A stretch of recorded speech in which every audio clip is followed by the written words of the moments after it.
اہمیت کے حوالے سے نبی پاک صلی اللہ علیہ وآلہ وسلم نے فرمایا کہ بخاری شریف کی حدیث مبارکہ ہے کہ حضرت عثمان غنی رضی اللہ تعالیٰ کے متعلق یہ روایت ہے کہ نبی پاک صلی اللہ علیہ وسلم کہ یہ غلام تیسرے خلیفہ حضرت عثمان ذو النورین رضی اللہ تعالی عنہ آپ نے حکم دیا کہ برتن جو ہے وہ پانی وضو کے لیے برتن جو ہے اس میں پانی لاؤ.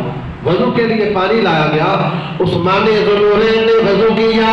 اچھی طرح وضو کرنے کے بعد حضرت عثمان غنی نے 2 رکعت نماز صلاۃ الوضو نفل ادا کیے اور کرنے کے بعد حضرت عثمان غنی نے فرمایا کہ یہ جو طریقہ میں نے وضو کیا ہے یعنی آپ نے وضو کی میں کیتا سب تو پہلے ہاتھ دھوتے اس کے بعد 3 دفعہ کلی کیتی نک کے اندر پانی چڑھایا سارا جو ہے وہ اپنا چہرہ دھویا اس کے بعد کونیوں سمیت ہاتھ دھوئے سر چوتھائی کا مسح کیا اور دونوں پاؤں جو ہیں ان کو یعنی سارے اعضاء کو 3 بار دھویا.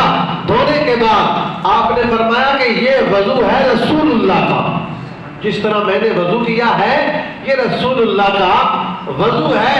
تو نبی پاک صلی اللہ علیہ وآلہ وسلم نے فرمایا حضرت عثمان کہتے ہیں جس نے اس وضو کی طرح جو میرے نبی کا طریقہ ہے وضو کا اس طرح وضو کیا وضو کرنے کے بعد 2 نفل جو ہے صلاۃ الوضو کے ادا کیے. یہ عمل کرنا تمہارا کام ہے. میرا رب ایسا عمل کرنے کے بدلے میں اس کے سارے پچھلے گناہوں کو معاف فرما دیتا ہے. نماز کے لیے وضو کیا اور 2 رکعت نماز صلاۃ الوضو پڑھے. اسی طرح حضرت